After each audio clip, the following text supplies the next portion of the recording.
Pentecost nziza kuri mwese. Uyu musi wa Pentecost. Today of Pentecost. Tugere mu myanya yacu. Can we be in our place, please? Uyu musi wa Pentecost tugiye gusangira ijambo rivuga ngo imbaraga z'Imana. The power of God. Kwambara imbaraga z'Imana. To put on the power of God. Imbaraga ndenga kamere. Supernatural power. Supernatural power. Hallelujah. Amen. First we have supernatural power. Supernatural power. Imbaraga ndenga kamere. Supernatural. Hey, hallelujah. Amen. This imbaraga. This power. Imbaraga zitandukanye n'izindi mbaraga zose. They are different to all those powers. Zitandukanye n'imbaraga z'umubiri. They are different to the power of the zitandukanye n'imbaraga z'abahanga z'abanyabwenge. It's different even for those people who say they are wise. Zitandukanye n'imbaraga z'igihugu. It's even different for country powers. Zirenze imbaraga z'amafaranga. They are more than the power of money. Izi nizo mbaraga dukeneye. These are the power we need. Izo nizo Imana yateguriye abana b'Imana. These are the one God has prepared for children of God. Kugira ngo bashobore kuzigenderamo. So they can walk through them. Bazambare nk'umwambaro. So they can wear them like clothes. Hallelujah. Amen. Yeah, hallelujah. Amen. Izi ni imbaraga Imana yahaye. These are the power God gives to the church. Nagira ngo dusome mu Byakozwe n'Intumwa. Let us read in Acts. Igice cya mbere. Chapter 1. Umurongo wa 8. Verse 8. Yakozwe n'Intumwa igice cya mbere umurongo wa 8. Acts chapter 1 verse 8. Arabanga icyakora muzahabwa imbaraga. He said that you will receive power. Umwuka wera nabamanukira. The Holy Spirit will come upon you. Kandi muzabagaho bo kumpamya. And you will be my witness. Yerusalemu. In Jerusalem. Ni Yudaya. In Judea. Ni Samaria. And in Samaria. Kugeza ku mpera y'isi. Up to the end of the earth. Zakariya. Mwaruzi Zakariya. Zechariah. Yes. Mwaruzi Zakariya. Zechariah. Igice cya 4. Chapter 4. Umurongo wa 6. Verse 6. Turageza ku 10. Up to 10. Kadusome mu izina rya Yesu. Let us read in the name of Jesus. Hallelujah. Amen. Amen. Amen. Glory to Jesus. All the Hallelujah. time. Zakariya arasubiza ati ijambo ry'Uwiteka atumye kuri Zerubabeli ngiri ati si kubw'amaboko kandi si kubw'imbaraga ahubwo ni kubw'umwuka wanjye ni Uwiteka Nyiringabo avuga. Amen. Amen. Wa musozi munini we wiyita imbere ya Zerubabeli uzaba ikibaya.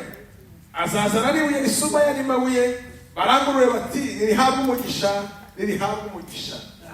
Amaboko ya Zerubabeli niyo yashyizeho urufatiro rw'iy'inzu kandi amaboko ye niyo azayuzuza maze muzamenye yuko Uwiteka Nyiringabo ari wowe bantumyeho. 10 mbese hari uwahinyura imishinga kandi bazanezerwa babonye timazi mu ntoki za Zerubabeli kandi ibyo 7 nibyo maso y'Uwiteka acuragana mu isi yose. Amen. Amen. Amen. Amen. Yeah, hallelujah. Hallelujah. I think ushobora gusoma muri Bible zanyu. For you, you will read in other language like English in your Bible. Amen. Amen. Hallelujah. Amen. Yeah, hallelujah. Hallelujah. Imbaraga ndenga kamere. The supernatural power Ni imbaraga zo guhamya. is the power to witness. Guhamya Imana mu buzima bwacu. To witness God in our life. Amen. Hallelujah. Ni imbaraga wiyumvamo. It's the power that you feel within you. Iyo ugenda urazigenda. When you go, you feel like you go Iyo with that uryamye power. urazijyana. When you sleep, you feel like you sleep Iyo with ugiye that mu power. kazi urazijyana. When you go to work, you go with such kind of Ntabwo power. ziba mu gisirimba. It's not dwell only in Nta Kisirimba. nubwo zikingiranirwa muri iyi nzu. It doesn't even close in this Ziba mu house. mitima y'abana It's b'Imana. there in our own heart. Hallelujah. Hallelujah. Izi ni imbaraga z'Imana. This is the power of God. Kandi twarimo tuziririmba. Like shortly we were thinking about that. Hallelujah. Amen. Barimo ngo ni kuki yuzuye amahoro. We were thinking, what do you feel with Yesu happiness? wangiriye It's neza. because Jesus did well to me. Kukuhora ni igishimo. Why do you always be happy? Yesu wangiriye It's neza. because Jesus did something good to Ibi me. byishimo nta handi biba. That happiness, you can't find them. Ntiwabisanga mu kabare. You can't find them in the bar. Nta hantu hamwe wabibona. No elsewhere you can find such kind of happiness. Biraturuka mu mbaraga ndenga kamere. That happiness comes from the supernatural power. Hallelujah. Hallelujah. Imana ishimwe cyane. Praise to the Lord. Oh, hallelujah. Hallelujah. Hanyuma rero hari ibyanditswe bikeya ngira ngo mvugeho. There is some scripture I would like to talk about. Ubundi itorero, The church, umugeni wa Kristo, the bride of Christ, rirangwa n'ibintu bitatu. there are some three things that show the bride of Christ. Ikintu cya mbere The first thing ni impumuro nziza. is that the good aroma. Hallelujah. Hallelujah. Bibiliya ivuga ngo turi impumuro nziza The Bible says that we are the good aroma hagati y'abakizwa. between the saints. Turi impumuro y'ubugingo. We are the aroma of life. Kubarimbuka But those who perish, turi impumuro y'urupfu. we are the aroma of death. Kubera iki? Why? Abakizwa turi impumuro y'ubugingo. Why are we to the righteous? We are the aroma of life. Iyo duhuye, When we close iyo together, batubonye barishima. when we are together, we become happy. Kubarimbuka But for those who perish, bumva mu mitima yabo ijwi bacira urubanza. they feel like that guiltiness heart in them. Hallelujah. Hallelujah. Icya kabiri, Secondly, turi umunyu. we are salt. Itorero n'umunyu w'isi. The church is the salt of the world. Itorero riryosha ubuzima. The church makes life to be sweet. Muri ryo harimo ibyiringiro. In the church there is a hope. Muri ryo harimo umucyo. In the church there is light. Muri ryo harimo ukuri. In it there is truth. Muri ryo harimo kubohoka. In this there is like a feeling Muri free. ryo harimo umudendezo. There is like being free. Hallelujah. Freedom. Hallelujah. Hallelujah. Yanibuka Yesu ari kumwe n'abantu bagiye Emausi nyuma yo kuzuka. I once remember when Jesus was going after resurrection, when Jesus was going into Emmaus. Bageze Emausi ngo barasangira. Then when they reached a certain place, then Nyuma yo gusangira, when they was sharing something, yafashe umutsima arawumanyagura. he took the bread and he broke the bread. Arangije ashimira Imana. Then Jesus thanked God. Kanya gato arabura. Then he disappeared. Basigara bavugana ngo Then they said that. uzi ukuntu imitima yacu yari guwe neza. Do you know how our heart was full of Ubwo joy twaganiraga when he was chatting with him? amaso yabo arahweza. When their eyes opened, Bamenya ko ari Yesu. then they knew that it was Jesus. Umukristo rero The Christian, iyo ugendanye nawe if you go with a uba Christian, ufite amahoro mu you feel mutima. like you have a peace in your heart. Oh, hallelujah. Hallelujah. Ufite security. You feel like it's secure. Wishimira kubana nawe. You feel happy to be with Wishimira him. gukorana nawe. You feel to walk with Wishimira him. guturana nawe. You feel to be the neighbor of such kind of a Kubera person. iki? Why? Umwuka w'Imana Because the ari Holy muri Spirit we. is in him. Bibiliya itubwira ngo The Bible says aho that umwuka w'Imana ari where the Spirit haba of God, umudendezo. there is a freedom. Hallelujah. Hallelujah. Yeah, hallelujah. Hallelujah. Akira umwuka w'Imana mu buzima bwawe. Receive the Holy Spirit. Ugira umudendezo mu buzima bwawe. In your life. Izina rya Yesu. Jesus' name. Hallelujah. Umva, Listen, uru rwandiko rusomwa n'abantu bose. you are the letter read by everyone.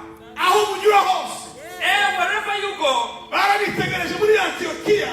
they saw them in Antiochia. Baravuga ngo aba ni abakristo. They said this belongs to Christ. Uko imvugo yabo yarabaranga. Because when they talk, Nibwo bwa mbere bise abantu abakristo. that's the first time they Nuko basaga na the Kristo. Christian, because they look like Christ. Hallelujah. Hallelujah. None se muri runo rugendo When in that kind of ni gute wagenda ntucogore. how can you go? Ntucike intege. How can you go without feeling worried? Ni gute wagenda ntunanirwe. How can you go without feeling tired? Ugahorana imbaraga nshya. You always have that kind of strength. Ugahorana ububyutse. When you feel like you're reviving Ugahora muri Pentecost. you feel in the Hallelujah. Hallelujah. Yego, hallelujah. Hallelujah. Kuki uhorana amahoro. Uzababwire Yesu wangiriye neza. Kuki uhorana ibyishimo. nawe uzababwire Yesu wangiriye neza. Hallelujah. Ni gute wahorana amahoro. How can you always Wahorana ibyishimo. how can you always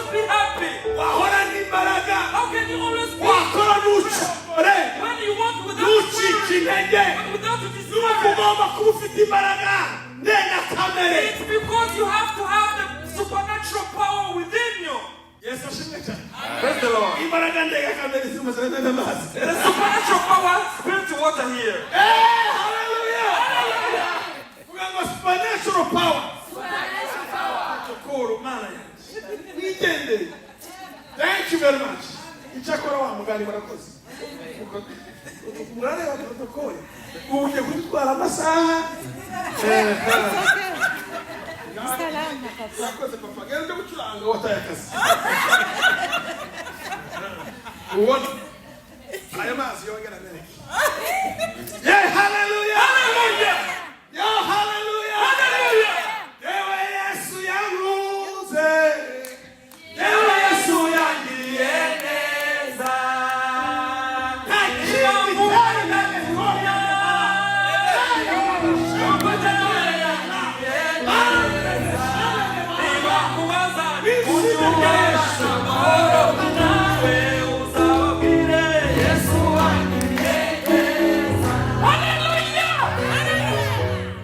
Yesu shimwe. Hallelujah. Imbaraga ndenga kamere zigeze mu Kristo. When the supernatural power came to the Christian, Dore ibintu bibiri zikora. there are two things that he does in his life. Nindani nakubwira ibintu. When after I finish telling you about this, Ndababwira ibanga yatuma duhora n'izimbaraga. I will tell you the secret that can make us big with always with the Niturangira power. turasenga. Then after that we pray. Nifuza kwihuta I want to rush kugira ngo tuze gusoza mu gihe gikwiye. so that we may finish at the right time. Amen. Amen. Icyambere zikora. The first thing that it does in Christian life, Ihindura umuntu. it changes you. Hallelujah. Hallelujah. Zizana ingingo. It brings a change in your life. Zihindura imitekerereze. It changes your thoughts. Zihindura imibanire. It changes your social life. Zihindura imico. It changes your character. Zizana umuco w'umwana mu muntu. It brings God's character in your life. Hallelujah. Hallelujah. Uvuga ngo God's character. It brings God's character. Umuco w'umwana. The God's character in your life. Character in our life. Bibiliya tubwira ngo The Bible says that turi numwe mu cyimbo cya Kristo. we are the ambassador in Christ's behalf. Kandi yaduhaye ijambo ry'umwuzuro. And he gave us the word of fulfillment Kugira ngo tugende tumuhagararire. so that we may be his ambassadors. Yesu ashimwe cyane. Hallelujah. Hallelujah. Hallelujah. Bwana asifiwe sana. Hallelujah. Kanisa ry'Uburayi kidogo.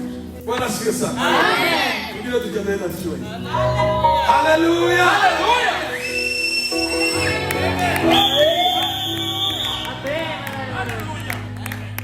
Imbaraga zidenga kamere. The supernatural power, Ntabwo ari imbaraga za kimuntu. it's not a human power. Imbaraga za kimuntu urazizi. Do you know the human power? Uzajye mu Bagalati uzabisangaho. You will find it in Galatians. Igice cya gatanu umurongo wa 19. Galatians chapter 5, verse 19. Bakwereka imbaraga za kimuntu. They will tell you about the human power. Wumve nawe umuntu uko ateye. Let me tell you how this human is. Yego. Galatians 5 and 19. Kamere y'umuntu iragaragara dore uko iteye. Ni ubusambanyi, gukora ibiteye isoni, n'iby'isoni nke, gusenga ibishushanyo, kuroga, kwangana, gutukana, gutongana, ishyari, umujinya, amahane, kwitandukanya, kwirenga ibice, kugomanwa, gusinda, ibiganiro bibi n'ibindi bisa bityo. Nababwira hakiri kare nk'uko nababwiye kera yuko abakora ibisa bitya batazaragwa ubwami bw'Imana. This is in Galatians 5:19. It says, the acts of the flesh are obvious: sexual immorality, impurity, and debauchery, idolatry, and witchcraft, hatred, discord, jealousy, fits of envy, drunkenness, orgies, and the like. I warn you, as I did before, that those who live like this will not inherit the kingdom of God. Amen. Uwo ni we muntu. That's the human being. Ubone ko twari tumeze twese That's how we used to be iyo tutagira imbabazi z'Imana. when we could not receive the mercy of God. Iyo mwuka w'Imana ataza. If the Holy Spirit couldn't come, Hallelujah. Hallelujah. Mwuka wera amaze kuza When the Holy Spirit comes, iyo ageze mu bukristo when he gets in the Christian, aramubohora he sets him free. kuri ziriya ngoyi He set him free from that bondage. ingoyi za karande Those generational curses. ukomora kuri adamu wa mbere Those who inherit from the first unagahinduka Adam. kuba icyaremwe gisha. We start being a new creature. Hallelujah. Hallelujah.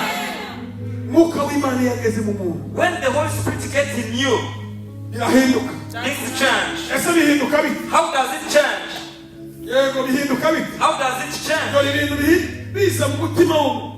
There is something that comes in your heart. Umurongo wa 20 On the verse 20, na kabiri verse 22, yumva agize urukundo muri we. he feels full of love in him. Vuga urukundo. Akagira ibyishimo. He feels like happiness, joy, Akagira amahoro. and he feels peace. Akagira kwihangana. He feels like patience. Akagira ingeso nziza. He feels like he has a good character.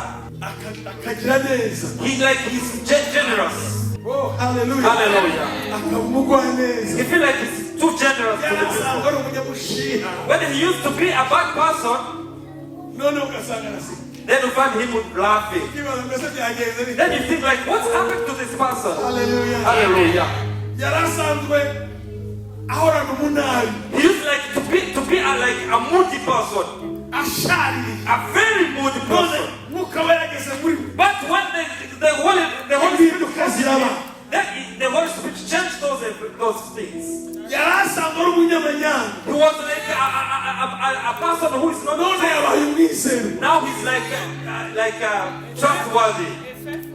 Yabaye faithful. He was now he become faithful. Hallelujah. Hallelujah. Yarasanzwe yiyandarika. He was like to be like this. None aririnda. Now he's like self-control. Bibiliya tugira ngo ntabwo twahawe umwuka w'ubwoba. The Bible said we didn't receive the spirit of fear. Yarasanzwe atinya abantu. He used to be a fear person. None afite ubushizi Now bw'amanga. he's very bold person.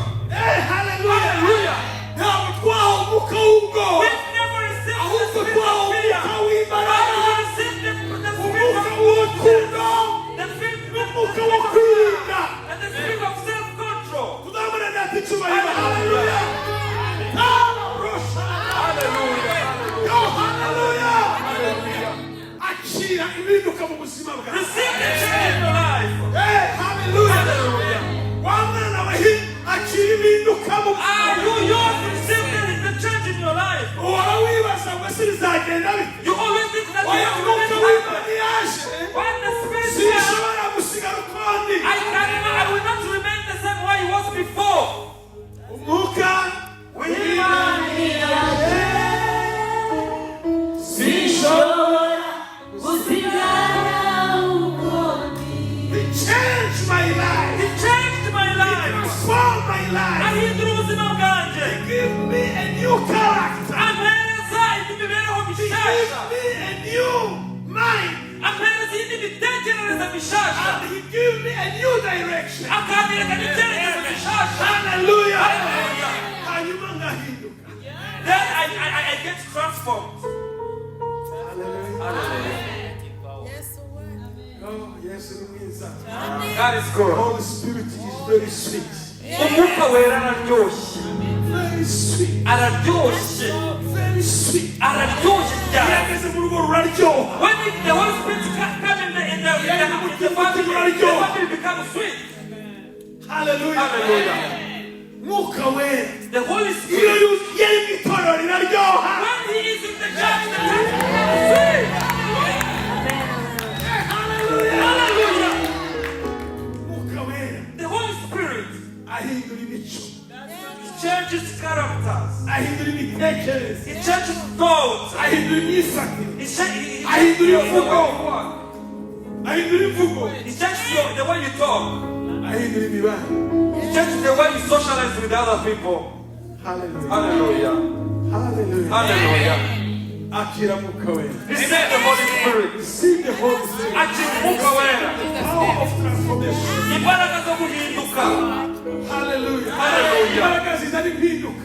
Imbaraga the power that brings change. Secondly, Secondly, icya kabiri, the second thing, mwuka wera yaje. when the Spirit come upon you, kugira ngo uhinduke umugabo wo guhamya. so that you may be the witness of his. Ashyira muri twebwe imbaraga. He put in us the power. Manifestation. He manifests the power, the guiding power in us. Yes, ashimwe cyane. Amen. Niyo mpamvu niravuze ngo icyakora muzahabwa imbaraga. That's what the Bible said. Then you will receive power. Yes, ashimwe cyane. Hallelujah. Hallelujah. Umugabo witwa Joshua hamwe na Zerubabeli.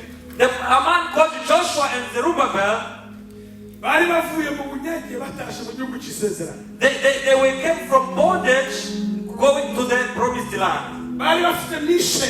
They had mission. Yo kubakira Imana urusengero. Their mission was to build the temple for God. Umwe yari umutambyi, undi yari gavana. One was a prophet, another was a governor. Ariko abantu barabitegereza. Then people saw those two men. Baravuga ngo aba bagabo ntabwo bazatugeza. Then they said, this man will not get this far. This will not be able to do these things. Tuko tubazi. We know them. Dukurikije imico yabo. The way we know them, Dukurikije ubushobozi bwabo. the day we know their means, they will not help us at all. Nabo barabyumva. Then they had that. Baragaruka barisuzuma. Then they came and checked themselves. Baravuga ariko nyamara ibyo abantu barimo bavuga ni byo. Then they said, but the thing that people are saying, it might be true. N'ubundi nta mafaranga dufite. Yes, we are poor, we don't have money. Kandi abantu bamaze kuduca amazi. And you know that people already Baducishije n'ijisho. just they look down of us. None se finally iragenda bite? Then how will we do them Nabo finally? bumva abashyitsi be. Then if they felt discouraged. Imana irabitegereza. Then God saw those two men. Iravuga ngo bariya abantu babimenye. Those men, they know their wickedness. Yohereza umuhanuzi Zakariya. Then he sent the prophet Yamubwira Zechariah. ngo si kubw'amaboko. Then tell them it's not all about your power. Umwuka wanjye wera. It's not for your power, it's not for your might. Imbaraga zanyu muzakora urusengero. Hallelujah. Imbaraga zanyu. Dore yafashije. Your strength. Hallelujah. Your strength will only your only strength will not be Imbaraga zawe nizaguha amahoro. your power, your strength cannot give you Ntabwo peace. zaguha ibyishimo. It can't give you happiness. Ntabwo zagushoboza gukora umurimo w'Imana. It can't make you to do this. Pawulo aravuga ngo The Paul said, iyo ndi umunyantege nke when I'm weak, nibwo mpinduka umunyambaraga. that's when I become strong. Imbaraga z'Imana ziza. That's when the power of God manifests on me. Icyo mwuka w'Imana akora What the Holy Spirit does, araza agahindura intege nke zacu it changes our weakness. akazihindura imbaraga. It changes our weakness into power. Itekereze It changes our ariko thoughts. akaza akigaragaza. Then he comes and manifests by himself. Hari ibindi igafasha itorero. Hallelujah. Yo, hallelujah. Hallelujah. Iyo bavuze amatangazo bafashwa. If the community goes to you feel like blessed. Hallelujah. Pai benedeshana. Hallelujah. Hallelujah. Asibuye mu izina rya Yesu. Hallelujah. Hallelujah. Hallelujah. Hallelujah. Imbaraga z'Imana The power of God zizana impinduka. brings change. Zizana ubushizi bw'amanga. Bring boldness in your life. Icyambere The first thing, kigaragaza imbaraga z'Imana the thing that manifests the power of n'impano God, z'umwuka we. is the gift of the Holy Spirit. Ubundi kugira ngo umuntu agende yagucogora mu rugendo For you to go to work in this journey and not get worried, agomba kuba afite amaguru abiri. you have to have two Agomba legs. kuba afite amaboko abiri. You have to have two arms. Hanyuma yagenda When you walk, buriya iyo ugize gutya hari imbaraga zituma ujya imbere mu vuba. when you move, there is some power that makes you to go forward. N'umukristo kugira ngo ashobore gukomera mu rugendo Is it even for the Christian to be strong afite in this amababa journey? abiri. He has to have wings. Yesu ashimwe cyane. Hallelujah. Ibaba rimwe The first wing, ni imbuto z'umwuka we. it's just the fruit of the Holy Spirit. Nizo Bibiliya ivuga ngo bazabamenyera ku mbuto zabo. That's what the Bible said that you will be known by your fruit. Ibaba rya kabiri Then the second ni wing, imbaraga z'umwuka we. it's the power of the Holy Spirit. Aha ni impano z'umwuka we. Where there is a power, the gift of the Holy Spirit, Izi ni imbaraga Imana iha itorero this is the power that God gives the kugira ngo church. dushobore gukomeza urugendo rwacu so that we may keep up with our journey tudacogoye. without getting weary. Yesu ashimwe cyane. Hallelujah. Hallelujah. Hallelujah. Hallelujah. Amen. Akira impinduka mu buzima bwawe. Receive the change in life. Akira n'imbaraga mu buzima bwawe. Receive the power in your life. Akira impano z'umwuka wera. Receive the gift of the Holy Izo mpano ni izihe? Yambere n'ubwenge. Hallelujah. Yambere n'ubwenge. The first gift is the gift. Iya kabiri ni uguhishurirwa no kumenya. The first thing is to have knowledge. Gatatu ni ukwizera. The third is having faith. Yesu ashimwe cyane. Hallelujah. Hallelujah. Hallelujah. Iya kane ni ugukora ibitangaza. The fourth is performing miracles. Guhanura. For having vision. Kurondora. Prophesying discernment. Kuvuga mu ndimi. Speaking in tongues. No kugisobanura. And explaining them. Ntabwo umwuka wera agarukira aho ngaho. The Holy Spirit doesn't limit over there. Ibirenze ibyo ngibyo. He has more things to do in your life. Muri bo harimo imbaraga zo gukiza abarwayi. In you there is power to heal the sick. Muri bo harimo imbaraga zo guhanura. In you there is the power of Muri bo harimo prophecy. imbaraga z'ibitangaza. In you there is a power of performing miracles. Kubera yuko urizeye. Why? Because you have faith. Uwizeye ashobora byose. Who have faith can do everything. Imana izi abantu bamwe. Ntabwo abantu bamwe ari Imana yahaye impano. God doesn't show favoritism for the gift. Mwuka wera ntabwo Imana yamutanga ku bantu bamwe. That God didn't give the Holy Spirit to a very specific group of people. Uko ubuhanuzi bwa Joel buvuga. This is how the Joel said. Uko yeye avuga. The prophet Joel said. Petero abisubiramo mu byakozwe n'intumwa. Peter said, repeat it in Acts of Apostles. Igice cya kabiri umurongo wa 12. Acts 2:12. Baravuga ngo Imana iravuze iti. Hallelujah. Hallelujah. Yego. Yesu ashimwe cyane. Hallelujah. Petero wa mugabo wari ufite ubwoba. Amaze kuzura umwuka wera. Ahagarara yemeye ashize amanga. Aravuga ngo Imana iravuze iti. This man Peter was the man who was filled of fear. But after filling with the Holy Spirit, then he became bold and said that God is saying this. This is how it will be at the end time. Hallelujah. Hallelujah. This time we are living, it's the last time. He said, I will pour my Holy Spirit on every people. To all of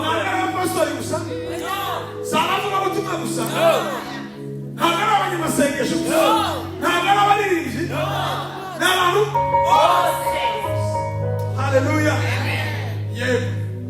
Icyakabiri abahungu banyu n'abakobwa banyu bazahanura. Your son and daughters will prophesy. Those whom you see like, what is their future? Those who change their hairstyle. The Holy Spirit will come upon them. When the Holy Spirit will come upon them, everything will be changed. Your duty is not to pray for them. And them they have also to pray. The transformation of they will be the prophets. They're only these ones. Your sons and daughters and your young people will have vision. Then like the ancient people, they will dream. Hallelujah. The aged people, those who are not beyond, those who are not beyond, it's your time to dream. You have to dream. You have to dream the things that you have to have. You have to prophesy. Those they dream without sleeping. Because they have experience. They know everything. Then if you see like such kind of person, you have to hear that I'm a blessing. Hallelujah. Hallelujah.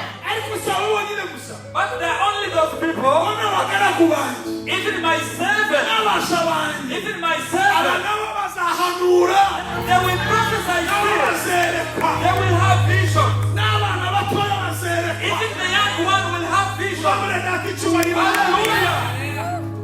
haleluya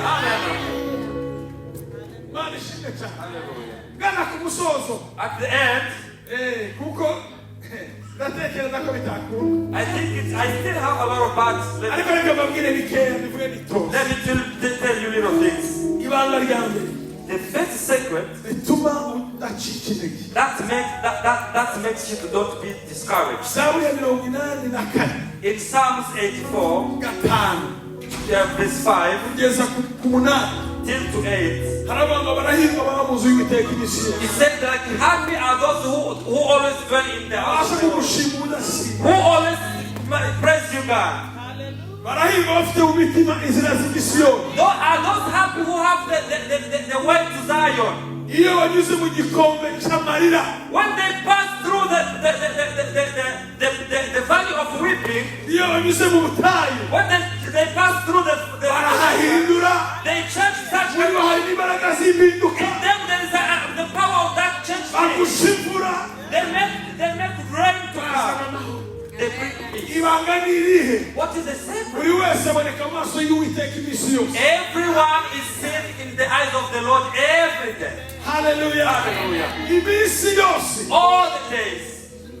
dusenga iminsi yose You have to pray every day. usengere mu rugo iwawe You have to pray at your home. usengere mu kazi You have to pray at your work. usenge utwaye You imodoka have to yawe pray when you are driving. usenge ujyanye n'abana ku ishuri Pray when you drop kids at n'ubwira school. umwuka wera ngo ndagukeneye Then keep telling the Lord n'ubyuka that I usuhuza need you. mwuka wera ubwira ngo mwaramutse mwuka wera Then you wake up and say good morning to Holy Spirit. niba byakuyobeye umubwira ngo nkeneye imbaraga When you feel you are through difficulty, say God, I need the power. bagende babwiza imana They always increase their strength. bukeye n'ukomeje On the daily basis, they increase their strength. bakareba baravuga ngo cyagiye nari mfite imyaka 40 Then Caleb said, when I was 45 years, nari mfite 40 cyane I was 40 years that nari mfite time. 85 Now I have 85 years. ndacyafite za The mbaraga power I used to have, I still have the full power.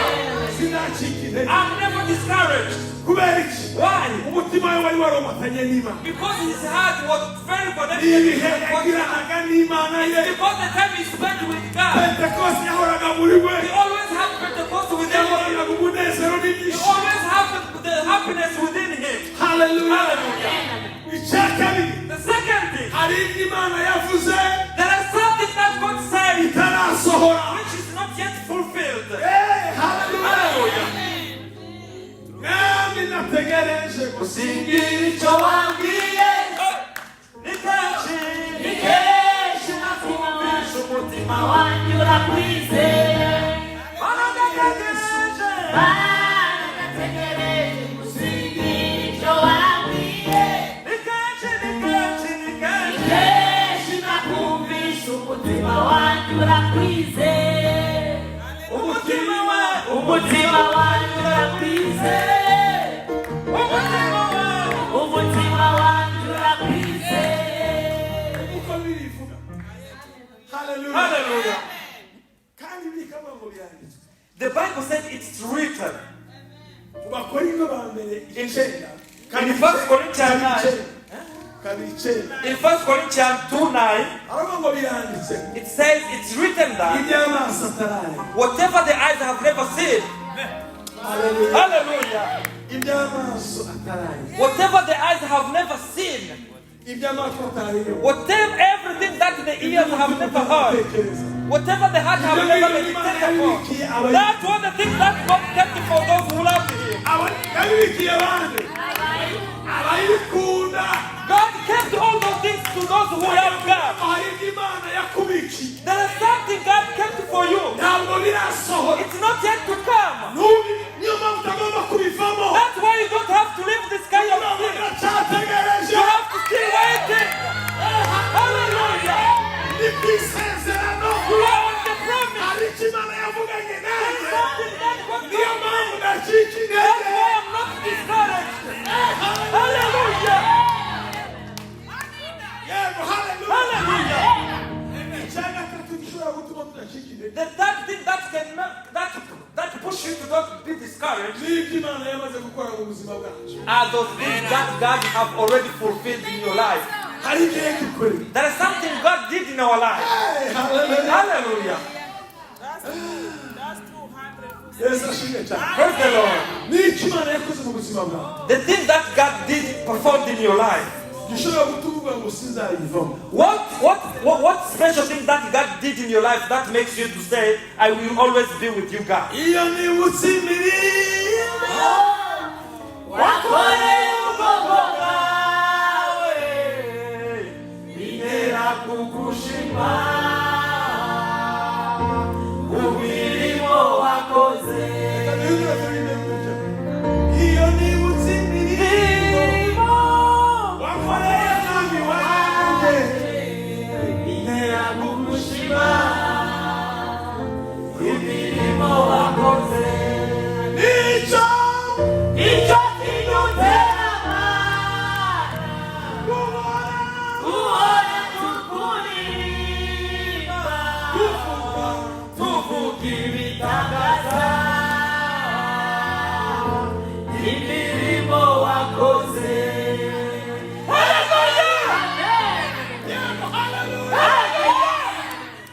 ibyo wankoreye ndaguhimbaza urukundo rwawe ndaguhimbaza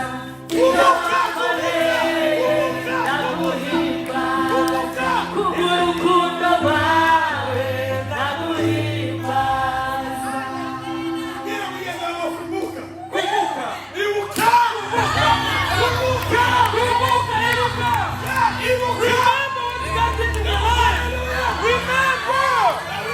umutima wanjye himbaza Uwiteka. Ibabarira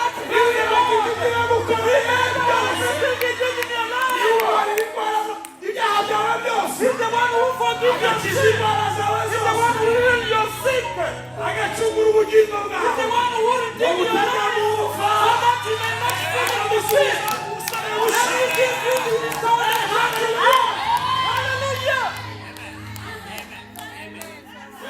Hallelujah.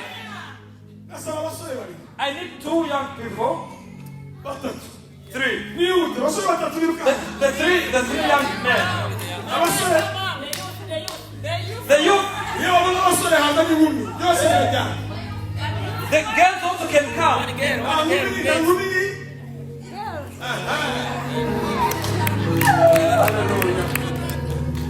Très bien. Hallelujah. Tugiye gusoreza kuri uru rugero. We are going to conclude about this example. Hagarara hano. Uyu ni wawe umuntu kuri. Uri umuntu w'umugabo. Reba hari. Hagarara. Nawe tavuka. Niyo kiwe.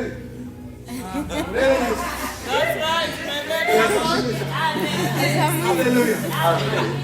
Hey, Hallelujah.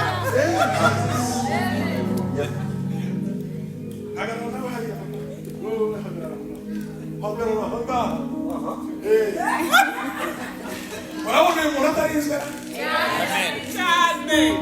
gusa imbere n'inyuma Ikagwa na Satani.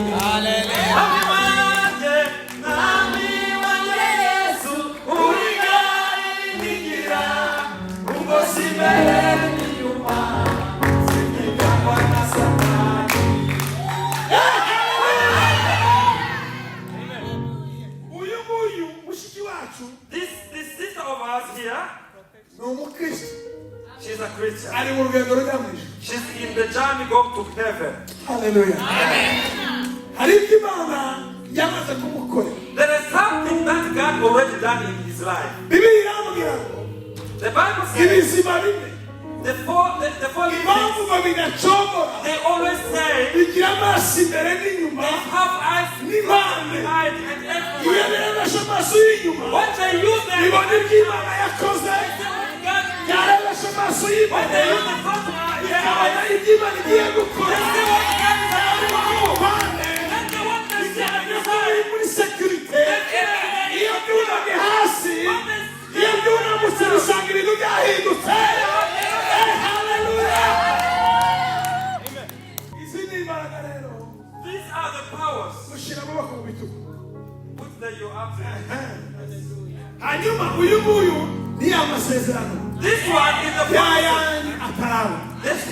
promises. You see, she's a young girl. She's dreaming to have a good home. She's a student. She dreamed like to be a very great person in the life.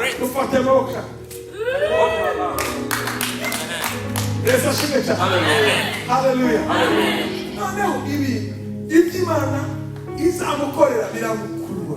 This is the thing that God will give the hard life. Everything that God did for her, pull her to go forward. When she looks on the whole side, she was protected. Then the Bible said like the angel of the Lord made the tent. So that he may protect the righteous. Yes. God built the tent around those who fear him. Hallelujah. Hallelujah. Hey, hallelujah. So for you, you're gonna pull her for you, you're gonna push her. Then I have to be sure that there's nothing that can penetrate through. Let's go.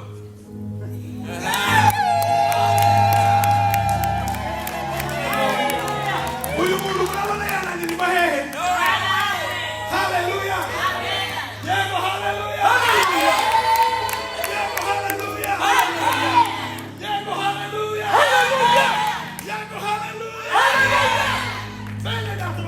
Brethren, at my conclusion, I would like us to pray. We want to pray to ask God, fill us. Fill me, Lord. Clothe me, Lord. I want you to clothe me with a supernatural power so that I may not be discouraged. When you are in the when I'm in the service, I'm not it's my own work. It's not because I'm a pastor. It's because I'm a pastor. When I sing for God. When I preach,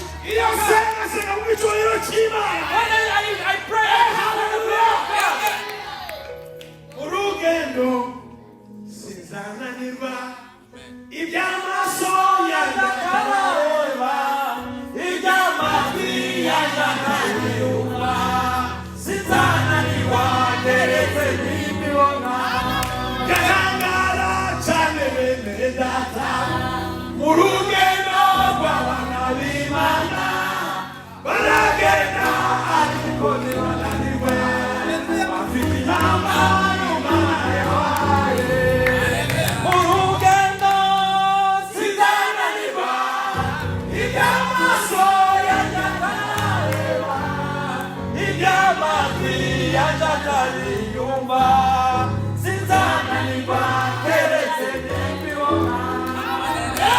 pray,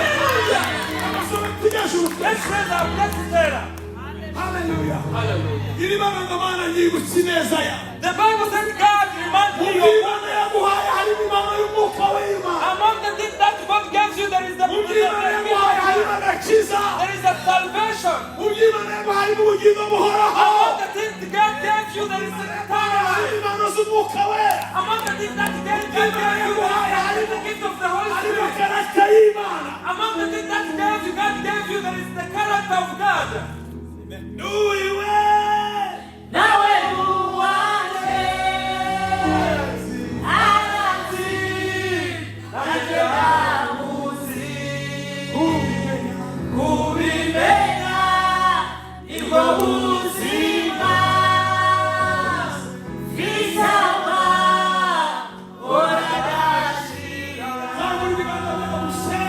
Raise your hands so that you may pray. You're going to pray for yourself. You're going to pray in the tongues of the Holy Spirit. You have to pray in your own tongue. You have to pray in the language that you feel. God is going to clothe you with the power, with the supernatural power, so that I may continue with my journey. Welcome, Israel. Thank you, Lord.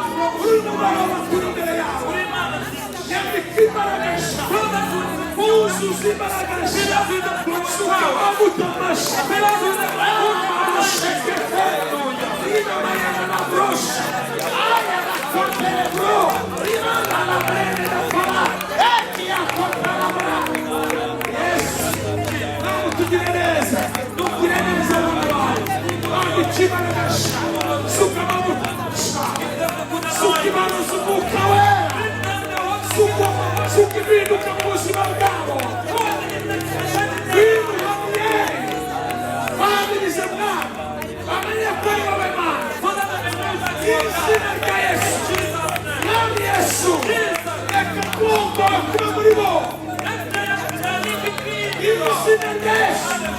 ubuzima busha imbaraga nshya ubuhamya busha izina rya Yesu kubera Yerusalemu mu miryango yabo mu bugingo bwabo mu baturanyi babo izina rya Yesu haleluya